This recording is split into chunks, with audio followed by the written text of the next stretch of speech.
was going to be a question. Even then, it wasn't a question. I finished approved it. They just kind of stamped it. They just kind of stamped it. He was concerned. See? They get the drift.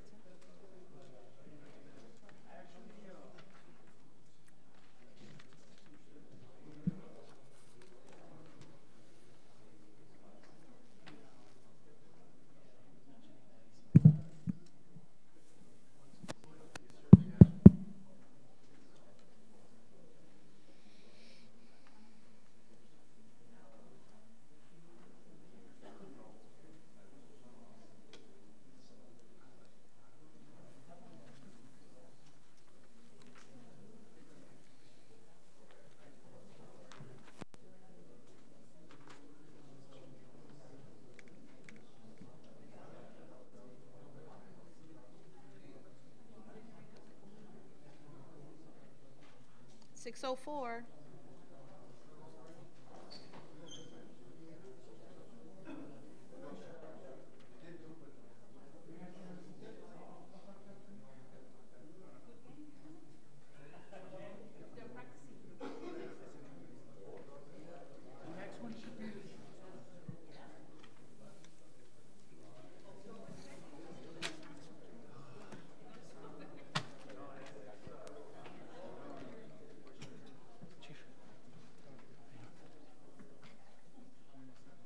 Good afternoon, everyone. I'd like to call this meeting to order for the City of San Juan Commission today, September 9th, 2014 at 6:03.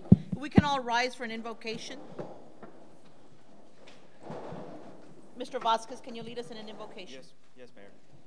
Heavenly Father, please guide us and govern everything discussed here tonight with order and love.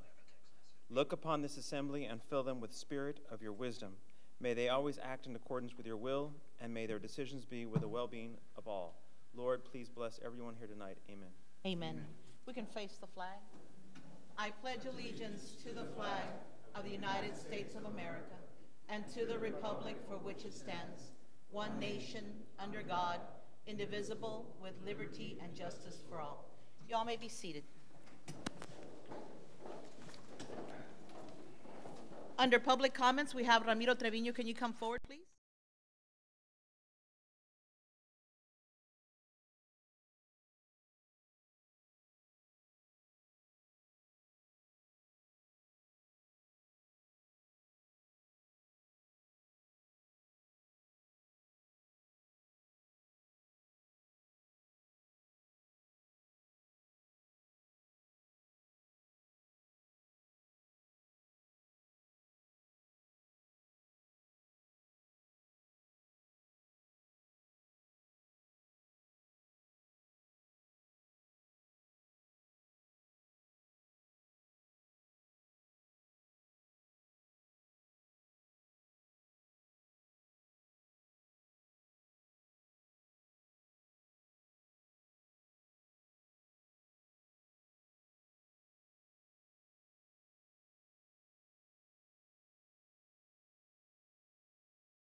that we could definitely consider participating in the promotion, and because of the amounts of people that have visited and will want to visit this coming year, be great exposure. So I thank you for coming here, for the opportunity to be here, and hopefully we have. I know that Father Amador wants to continue having the conversation and being included in that, and so we'll definitely be bringing updates on that. So thank you so much. Is there any questions from the commission? Thank you, Mr. Martinez. Thank you. Next on the agenda is a presentation of the Hidalgo County Hospital District. I had brought this to you all briefly, and I know under the request of the county judge Garcia, he wanted to send someone to speak to us, and we've got some members here present who want to talk to us about this tax district, hospital tax district. Ramiro Garza from the city of Edinburgh is here present, and you can tell us whoever else is here with you as well. Thank you, Mayor and Council, for allowing us to be here. My name is Ramiro Garza, for the record. With the city of Edinburgh during the day, but also help with this hospital district and the alliance that's taking place. With us today is Mr. Elmo Lopez Jr. I'll let him introduce himself. I'm sorry. I'm Elmo Lopez Jr. I'm the CEO of McAllen Medical Center. Welcome. Good evening, Rene Ramirez, and I'm here assisting Mr. Garza in all the efforts that are happening with this exciting time. And thank you for giving us the opportunity to be with you. We appreciate it. We also, Mayor, with your permission, Commission, we have a brief presentation for you. We wanted part of the reason we're here, and also with us, he didn't come up here. I think he's been a little shy. Bobby Villarreal is here. As y'all know, he's the Economic Development Director for the county, representing the county judge's office. We had a brief presentation. The reason we're here is to give you all a little bit of information on the proposition that's on the ballot this November 4th. Has to do with the hospital tax district. I thought I could say a few words about it, and then Mr. Lopez will also interject on behalf of the hospitals. Real briefly, just to let you know a little bit about where we've been and where we're going. We're calling it the Health of Hidalgo County. This is currently some stats that we have on the Hidalgo County having the largest number of persons without insurance. Currently, we have about 38% that are insured in our county. We also, another important stat is that we are, the Hispanic community in this region is a majority, makes up the majority of our demographics. It is also the fastest growing in our county as well. We do lack physician shortage. This is a major issue of why this is even coming about. We lack specialists. We lack other resources to provide access to care for our residents in this county. And there's also conditions that we have here from and other things that cervical cancer that we haven't been able to address just because of the limited amount of access that we have and the conditions that we have in this county. On the next slide, we can show you, right now as a county, we're very fortunate to have private communities such as McAllen Medical Center and other private entities that have come here and invested in our county over the years that have been able to take care of our indigent. Part of the issue that we have right now is the county has the statutory responsibility to provide care and reimburse for indigent. They have a cap that they can't go above. And in here you'll see that currently I think they're providing about $9 million. This is out of that we all pay, all residents in our county. That's out of our general fund from the county. So that $9 million is then used to also draw down, I believe, federal funds, if I'm not mistaken.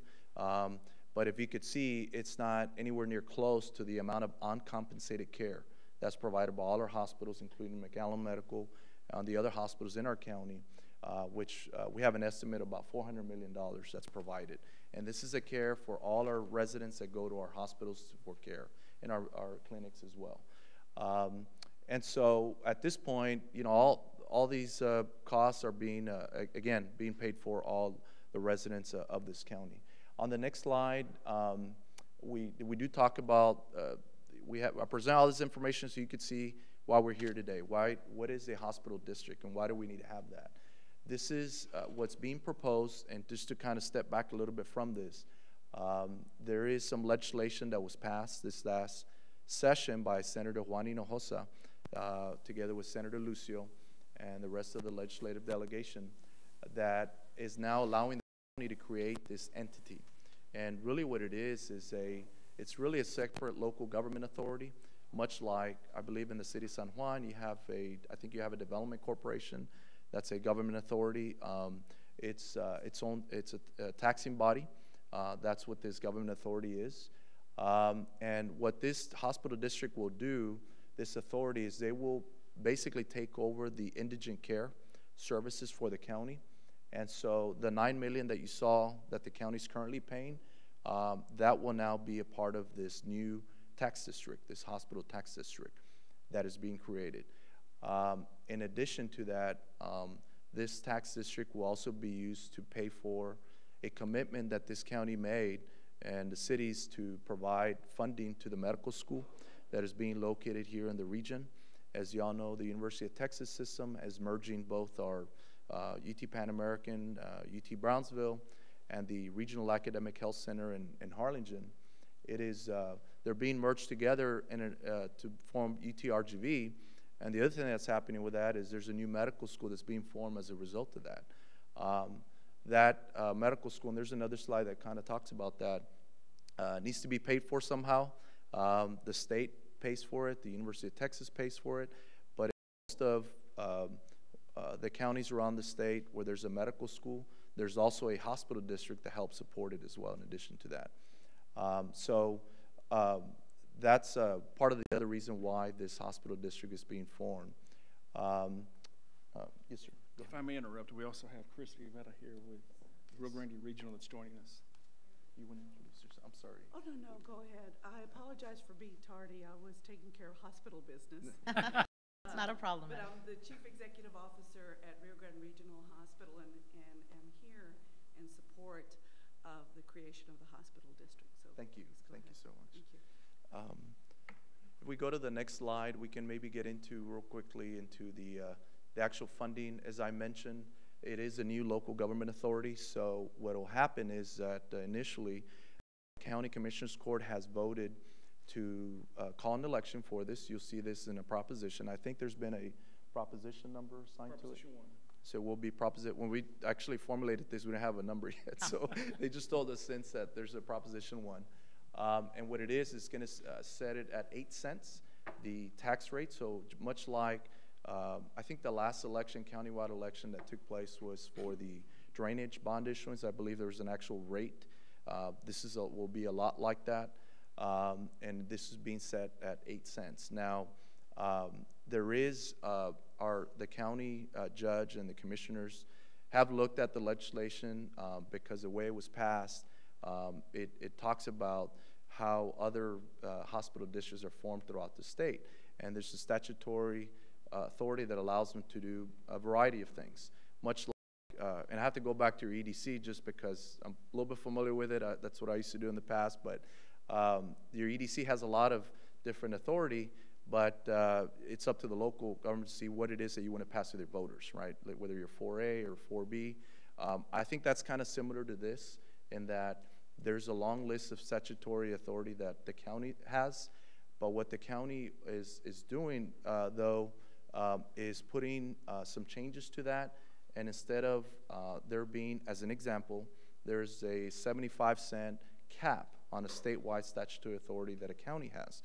Well, that doesn't mean that our county is going to have that cap. So what the county decided to do is they want to have a permanent 25-cent cap on this rate to assure our residents that we're not going to go beyond that. Initially, it's going to be 8 cents, and we have every reason to believe that that's going to be the rate that's going to be in place up until voters either want to change that, because that's what it would take. On the initial or on the actual proposition, when it gets stated on the ballot, will it talk about that 75 or an amendment to, or is it only going to reflect 25 cents or 25 cents and the 8 cents? It will have 75 cents because that's the statutory authority that a county has. I think that is why I think our county judge has been pushing and the commissioners to have an MOU with the cities, and I believe y'all been present in some of the meetings so that the residents know that that's what statutorily needs to be in the language, but through this memorandum of understanding, we're hoping that provides everyone the assurance of what our intentions are as a county. So just for clarity of purposes for our public and myself, we won't, the local are voting for the 25. It's not a statewide on that, right? 8 Be cents. voting 8 cents. Yeah, with Yes, a cap ma'am. of 25. But the cap is part of the MOU, so it's not really going to be reflected. It's just an understanding. So while we may go to the ballot and see something different, Right. it is our being able Well, to disseminate what- that information. Yes, but just to reiterate, Mayor, what you'll see on the ballot is going to be 8 cents. You're not going to Okay. see 75 or 25. Okay. Because really, that's just more of a statutory authority that the county may choose to have. What the voters will see is the 8 cents that will be per $100 valuation. You want to add to that? Sure. Mayor and council, what's going to happen is the legislature is going to start up in January again. Starting in November, you can pre-file bills. So the agreement that was made between the judge's office and the legislator's office, between Senator Hinojosa and the other members, we're going to go back in, file a local bill, have all these changes that we're talking about, and put it in statute. Okay. And being that it's a local piece of legislation, they can move it like as if it was an emergency. It'll get adopted quicker, and we'll go ahead and move that out as soon as possible when the session starts at the turn of the year. I think the other thing that's also important, just quick, as Ramiro mentioned, we've gone to several of these meetings now to discuss some of the provisions of the hospital district. Number one, the 25-cent is a cap, but it's also, the taxing authority is also going to be subject to a rollback. So it doesn't mean that just because they start off at 8 that they're immediately going to go to 25. They will have a budget, and they will be able to tax as much as they can to cover that budget, and they can't increase that without being subject to the rollback tax. Some of the other provisions that are going to be implemented is that in order for the district, in theory, if it's created, to go ahead and get their budget approved, they have to present it to the commissioner's court. And it's either a yes or no. If the commissioner's court's not comfortable with the budget that they're presenting, they go back. But the district by itself just can't go and randomly raise the rate. They'd have to go back to the voters at any point. So there'll be a Check. some balance Yes, on ma'am. that. And for how long would we see this tax? When at some point is that tax going to zero out when the school has been built, or is it something that we continue to carry for? As long as the district is necessary to be in place. But if you look at other areas like in San Antonio that have a medical school, valuations have actually increased, and they've made cases where they've actually given money back in those areas. Now, I know we're a little bit different than Austin and some of those other areas, but this is one component of many. The legislature has appropriated money, the system has appropriated money and PUF dollars, and also we're looking for private dollars. So we're going to leave no stone unturned to go ahead and capture as much revenue as we can. The Austin group just got, I can't remember how much it was. A lot of money. Yeah, it was a lot of money, From the Dell Medical Foundation, Correct. I believe the Cancer Right. Foundation also. And that's still going to be looked at here. And I think the next slide shows, I think Real quick, just because also you mentioned about the legislation and the MOU, I think one of the other things that's important is that and we're not saying that it won't, as you mentioned, it should be fast-tracked, but there's an understanding that if the legislature is not adopted to reflect the MOU, then the county commissioners court will hold appointing the board until that does occur. Court has many different options, and that's one of them. But I will tell you, the other members of the legislature, all 180, one of them is going to, if it's a local bill, they're going to look to that delegation, hey, if this is what y'all want, then, because they want the same courtesy when issues come up with their areas. So I would stake a very strong high bar that this is going to go ahead and get adopted. And everything's transparent. When the bill gets filed, anybody with access to the internet can go ahead and find it.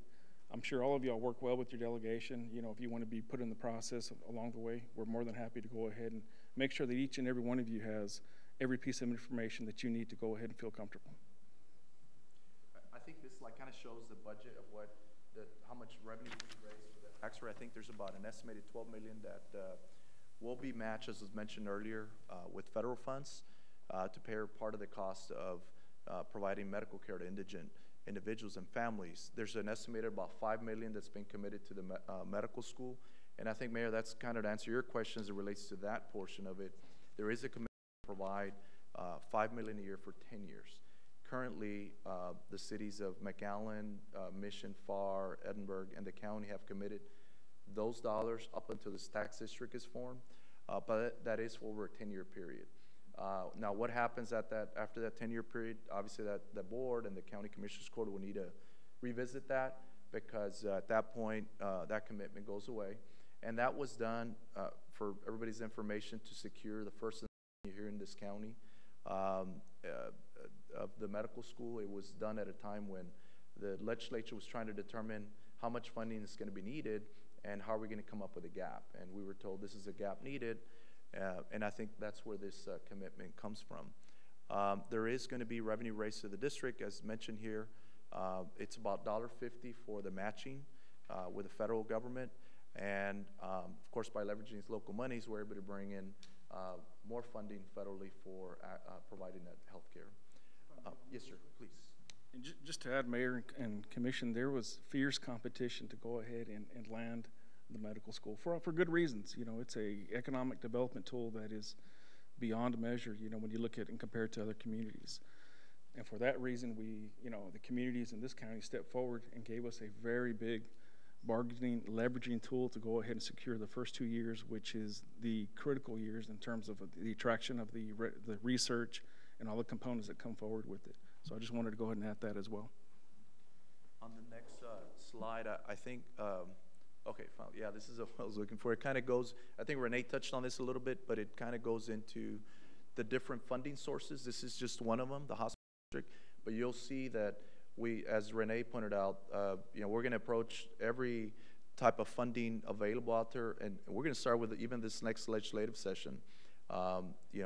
We are going to want to draw as many public funds as we can through UT system, through appropriations to the legislature, as I mentioned, state revenue, private grants, and of course other federal grants. That's going to be very important. Just the long-term sustainability of this. We do understand and realize that this is a new tax, but we want to make sure we don't rely on that as much as we need to because of the other sources that are out there. Travis County is the most recent hospital district that was formed for their medical school, and I think they've been very successful in getting private dollars, as Renee pointed out, bringing it into their county, and we're going to be doing the same thing. And this just some of the other benefits on the medical school that we see. Every community we feel is going to benefit from the medical school. I believe the hospital, I spoke to Mr. Lopez, I'm sure Ms. Rivera can attest to that. They can talk to you a little bit more about some of the benefits that you're going to see throughout the county beyond, I think, just the buildings itself, because as physicians are trained here, they will stay here. They will open up offices. They will open up, there's going to be more clinics. There's just going to be more access to healthcare, not to mention the research that is associated with the medical school as well. I'm not sure if y'all want to just if I could just real quick, because we're going down the road of the medical school, which I support 100%. I think is a great thing that we're doing. But also equally important to me is the indigent care. And I see Israel in the back, and I'd like for him to come up and introduce himself as well, because I've had these conversations with Israel in the past as it refers to the indigent care. Israel, if you can just introduce yourself. Good afternoon. My name is Israel Roach. I'm the Chief Executive Officer for Doctors Hospital Renaissance. So one of the concerns that I have, or not concerns, but one of the things that I'd really like clarified so that people understand is that currently we are taking, I believe the number I saw was $9 million to use to draw down federal dollars. But that's under the 1115 Medicaid waiver, is that correct?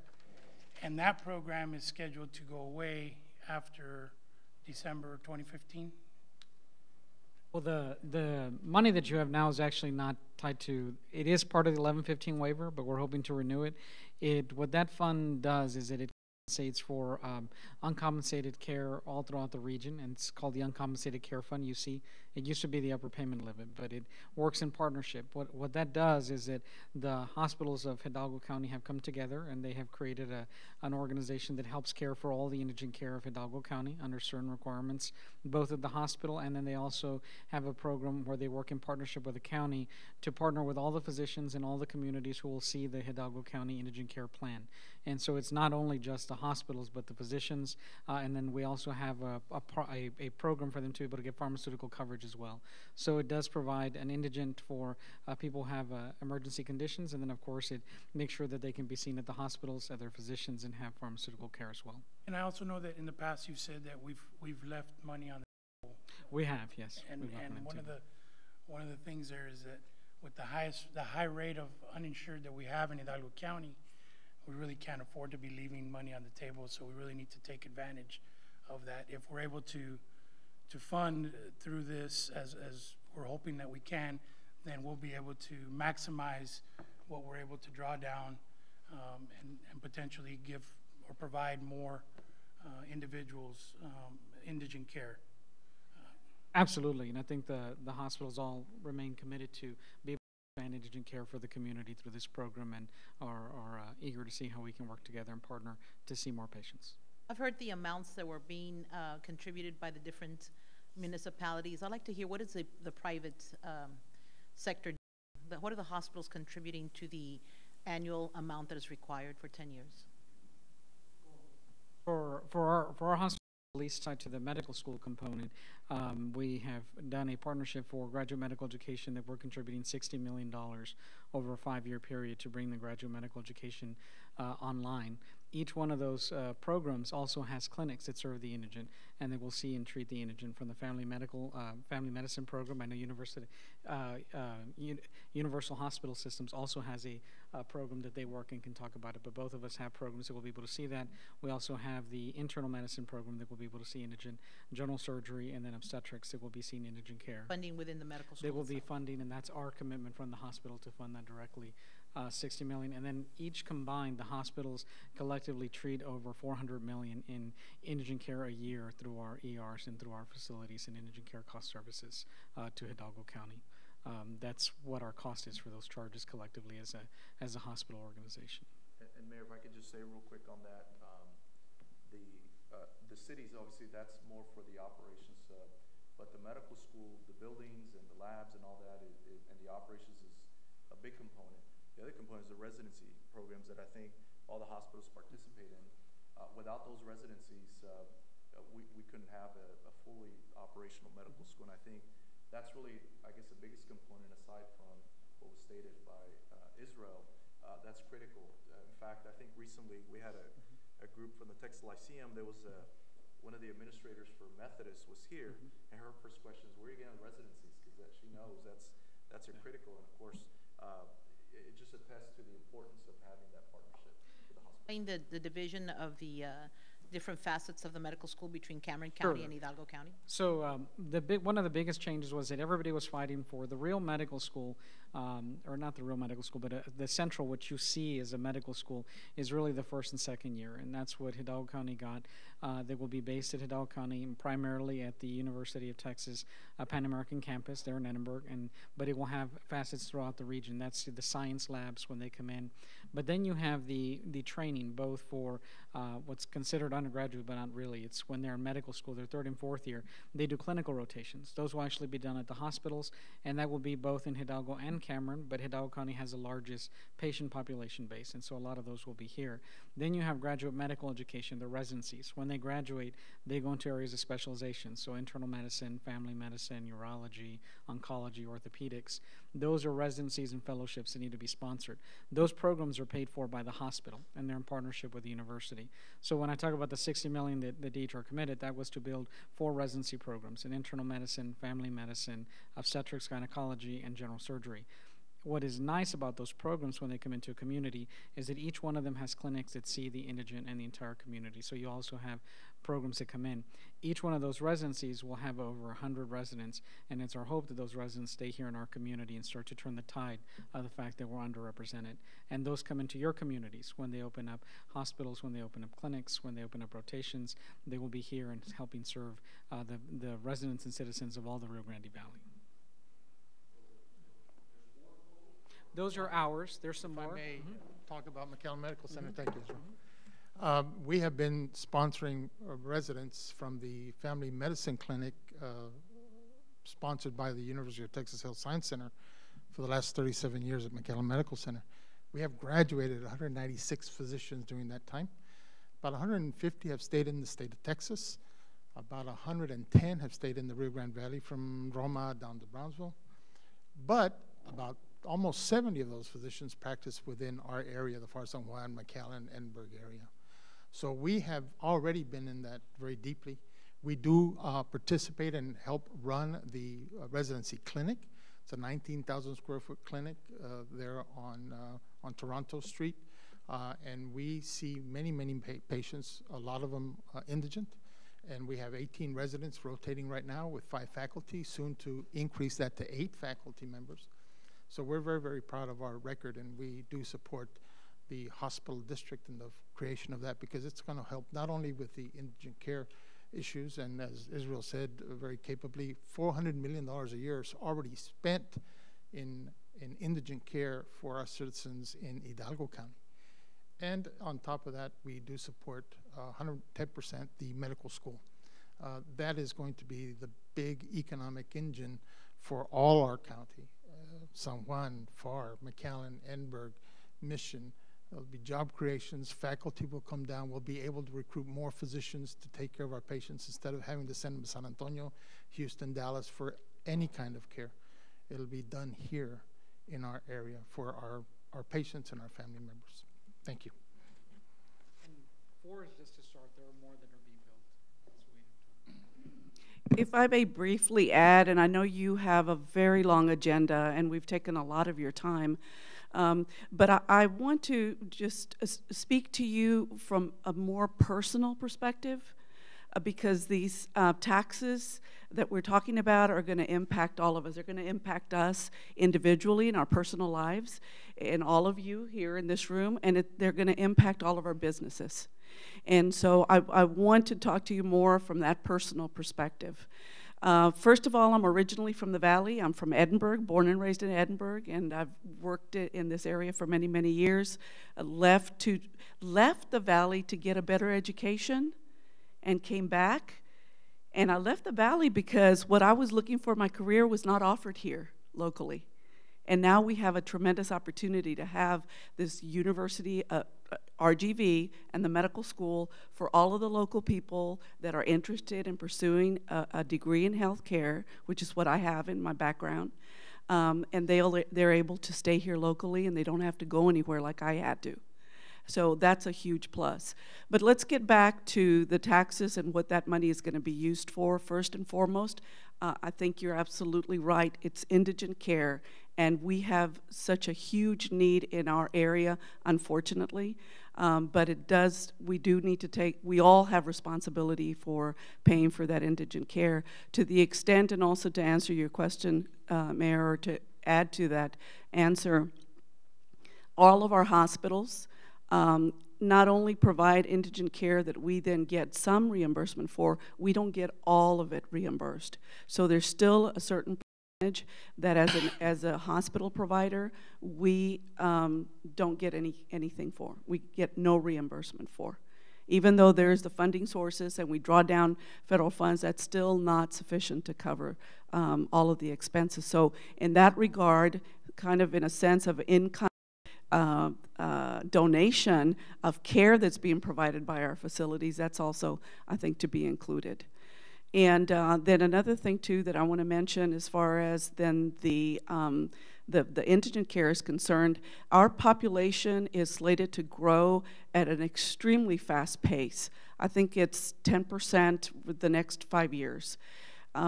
And the population segment that is projected to grow at that fast rate is between the ages of 17 and 34. So we're expecting to see a lot more families here in that age group that maybe don't have sufficient funds to be able to care for their families. They're young families that will need care and support.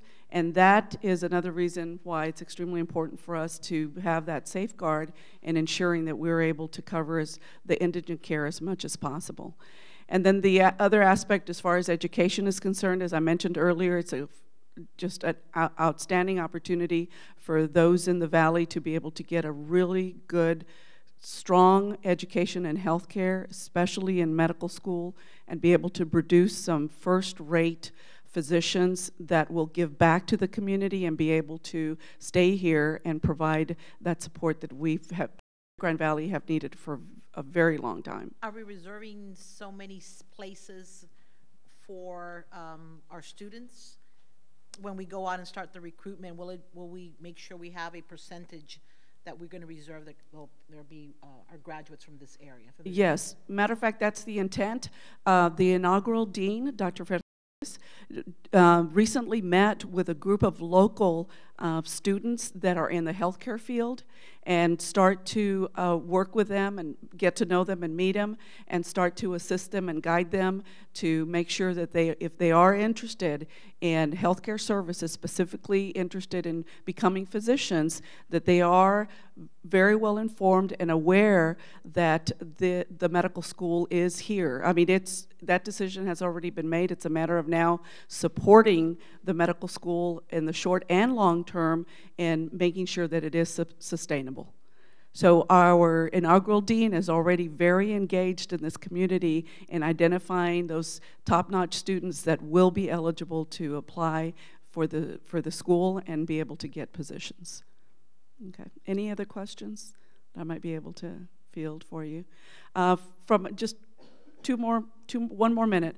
From that personal perspective, as I mentioned, I'm from this area. I have a lot of family here that are already asking me questions. Why do I have to pay all these taxes? And I've told them exactly the same thing that I've shared with you. They're facts, and the need is extremely strong. That's from the healthcare, indigent care side, and then from the education side. Some of you might know my husband. He's from this area also.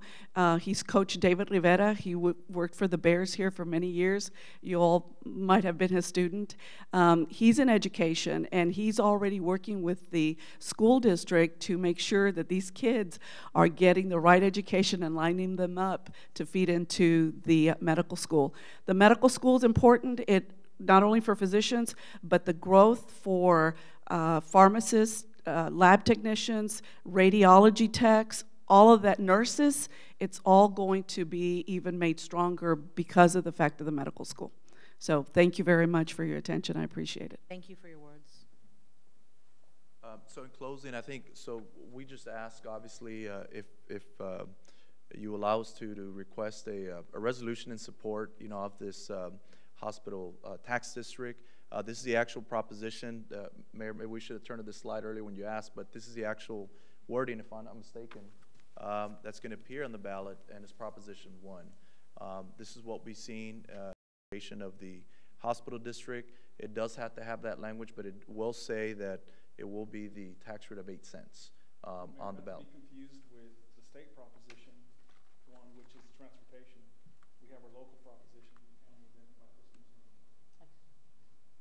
And I think the next slide just kind of shows, you all may be familiar already, the timeline of the upcoming election. Last day to register to vote, October 6th, and the first day of early voting, and the actual election day.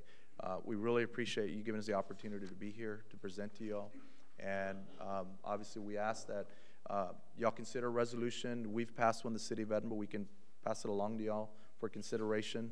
And it's generally outlining what we discussed here, expressing your support. So I want to thank you for taking the time and coming, because it's a very important topic.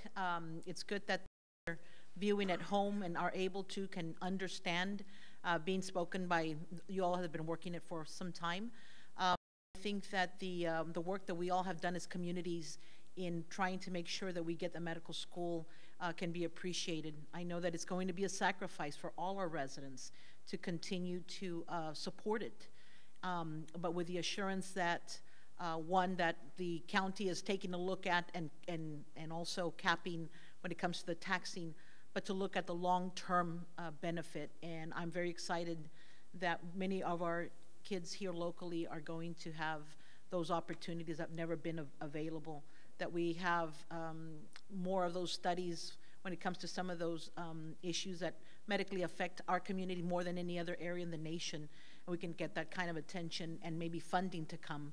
And then, of course, for economic development, which we all look for, not just in the medical field, but everything else secondary that comes because of that will definitely transform our area. So it is very important, and I appreciate you taking the time to come here, and hope that we can entertain that resolution at the next meeting.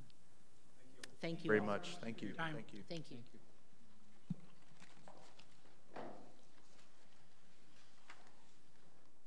On the agenda. Under item C, presentation on proclamation for Red Ribbon Week. Mr. Jaime?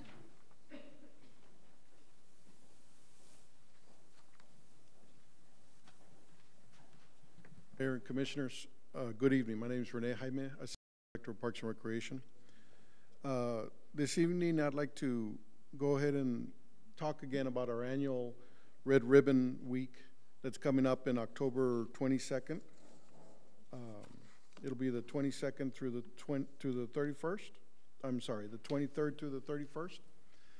And we're going to have our annual Red Ribbon Parade that the PSJ Red Ribbon Committee has been planning out. That's in cooperation with the City of Alamo, the City of San Juan, and the City of FAR, and the PSJ personnel. It's been another, great opportunity to work together, and the purpose of this year's theme for the Red Ribbon is to love yourself, for children, to remind children not to hurt themselves by the use of drugs or alcohol or tobacco, and obviously to stay away from drugs. Mayor, we'd like for you to proclaim October 23rd through the 31st as Red Ribbon Week. We'll have the proclamation at the next meeting. We have it ready now, Mayor. You have it ready? Yes, ma'am. Okay. Let me see. Is this the, it's right here. Okay, let me go ahead and read that proclamation. It is a Red Ribbon Week proclamation, whereas the cities across America have been plagued by the numerous problems associated with alcohol, tobacco, and other drug use, and there is hope in winning the war on drugs, and hope lies in the hard work and determination of our communities to create a drug-free environment, and where local leaders in government and in the community know that the support of the people in the neighborhoods is the most effective tool they can have in their efforts to reduce use of alcohol, tobacco, and other drugs by Texans. And whereas success will not occur overnight, our patience and continued commitment to drug education and prevention are imperative. And the Red Ribbon Week was chosen as a symbol commemorating the work of Enrique Quique Camarena, a Drug Enforcement Administration agent who was murdered in the line of duty and has come to represent the belief that one person can make a difference. And whereas the Red Ribbon Campaign was established by Congress in 1988 to promote this belief and encourage a drug-free lifestyle involvement in drug prevention efforts, and where on October 23rd through the 31st of 2014 has been designated as National Red Ribbon Week, calling for all Americans to show their support for drug-free states by wearing a red ribbon and participating in drug-free activities during the week. The Red Ribbon Initiative will be observed year-round, presenting a unified and visible commitment of our intolerance towards the use of drugs, and calling all citizens of FAR San Juan Alamo to participate in a year-round drug-free activities. Therefore, Mayor Polo Palacios, Mayor of the City of FAR, myself, San Juanita Sanchez, Mayor of the City of San Juan, and Mayor Diana Martinez of the City of Alamo, and PSJA Rio Grande Valley Council, Inc., by the virtue of the authority vested in us, and on behalf of the City Commissions of FAR San Juan and Alamo and PSJISD, Behavioral Health Solutions of South Texas, do hereby proclaim the 23rd through the 31st day of October 2014 as Red Ribbon Week. Thank you. Mayor, I'd like to add one more Sure. thing. As always, we really appreciate the help and support that we get from all the departments in the city, especially Brian Medina from the police department and Tirso Garza from the fire department and all their staff that have come through and just helping us in planning and using their resources so we can make this this event happen. Absolutely. Thank you for stating that. Next item, do we have to take a vote? Not on this, right? Next item on the agenda is presentation on recently installed game time playscapes in the municipal park. Mr. Jaime. Ma'am,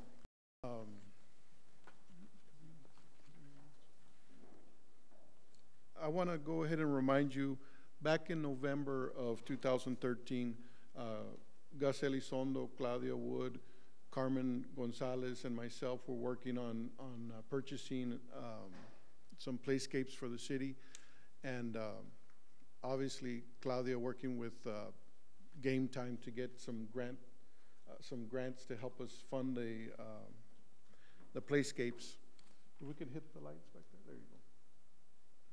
And I just wanted to show you that they were recently installed. It took us some time to schedule with the contractor, and we had to have a specific contractor that was used through Game Time. The playscape is behind the swimming pool and Amigos del Valle. You know, to share with you, this particular playscape that we see here is for 5 and 12-year-olds. It goes up pretty high, and before we even finished, the children were on top of the playscape, and it was still under construction. There were holes here and there, and there was plenty of signage, but they just couldn't wait, and they were getting into the playground. So it's very well received. The next one, Bob. This is a picture of both playscapes. This is over $100,000 of the city funds that went into this. The playscape in the back in yellow is for 2 to 5-year-olds. Also, one component of these playscapes is that it has some items that are more for sensory integration for children, perhaps with special needs. The next one, Bob.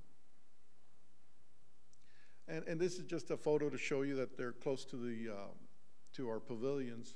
Since the installation and the opening to the public, we've had an increase in requests to rent out our pavilions. Next one, Bob. This is just a shot from the top of the playscape for the 5 and 12-year-olds.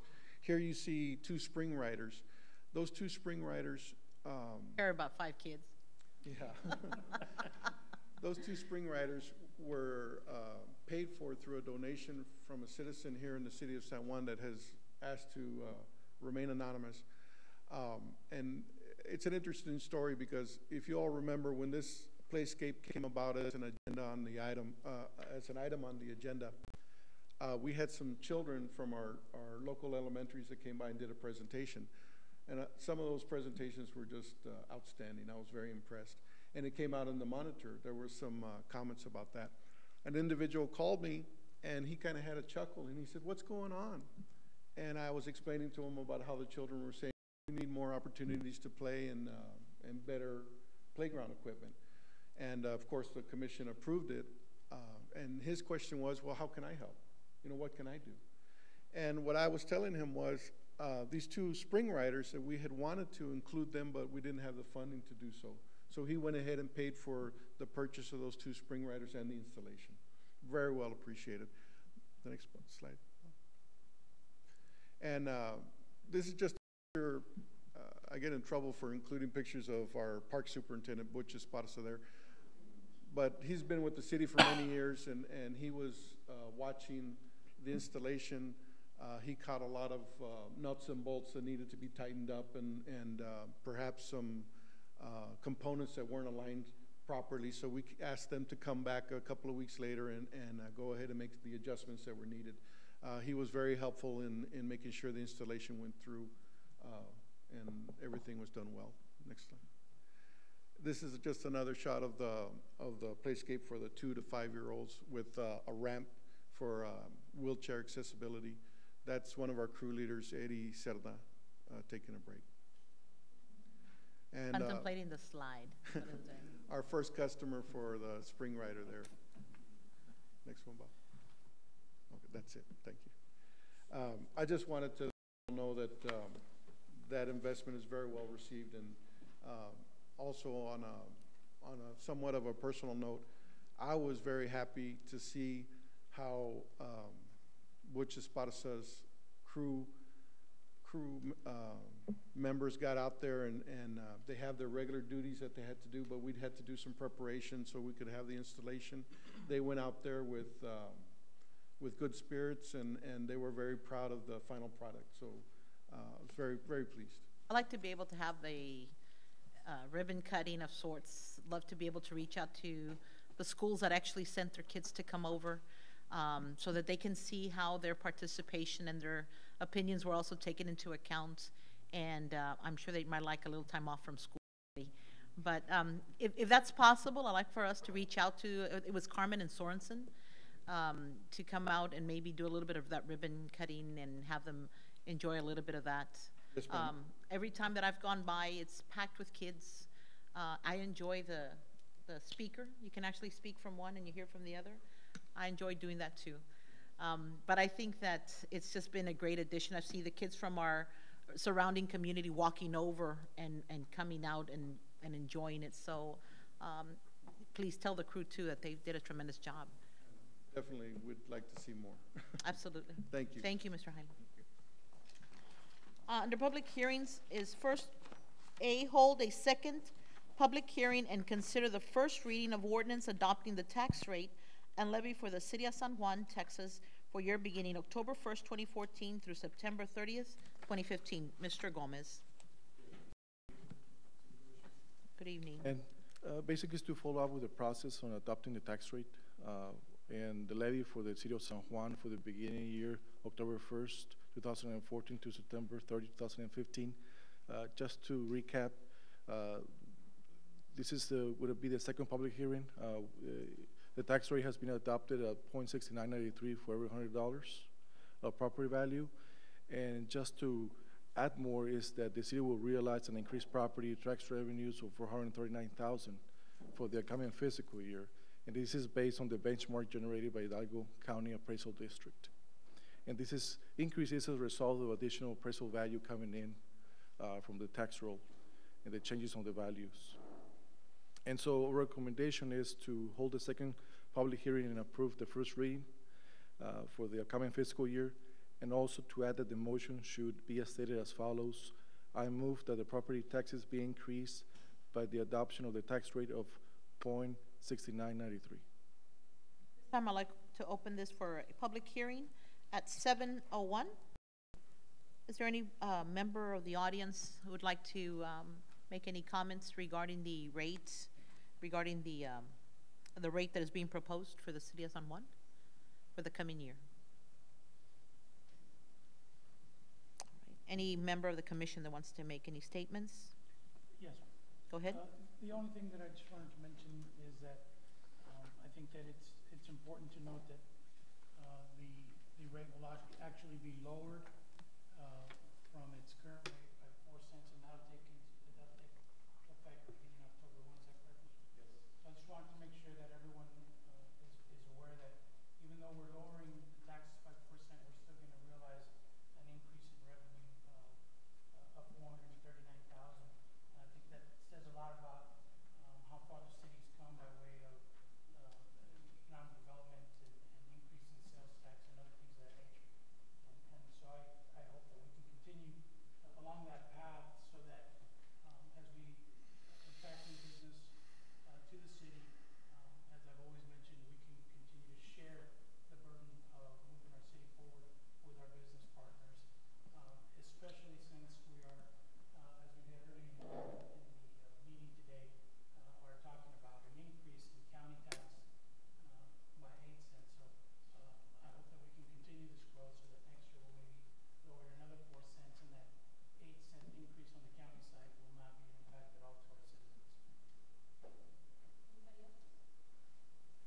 Right, I'd like to close the public hearing at 7:03. Someone, the commission make a motion and state it as stated? motion, I move, let me read it so that I don't get it wrong. I move that property taxes be increased by the adoption of a tax rate of .6993. Is there a second? Second. Then I'm going to go individual vote. I vote yes. Mayor Pro Tem, Yes? Commissioner Garza, Yes. Commissioner Ramirez, Yes. and Commissioner Suarez is absent. Motion passes. Under item B, hold a public hearing and consider ordinance for adopting the budget for the city of San Juan, Texas for the fiscal year beginning October the 1st, 2014 and ending September 30th, 2015. Mr. Gomez. Yes, Mayor, City Commissioners again. This is to continue the process with the budget for the next upcoming year. Just to recap that there's been, we've been adjusted the numbers with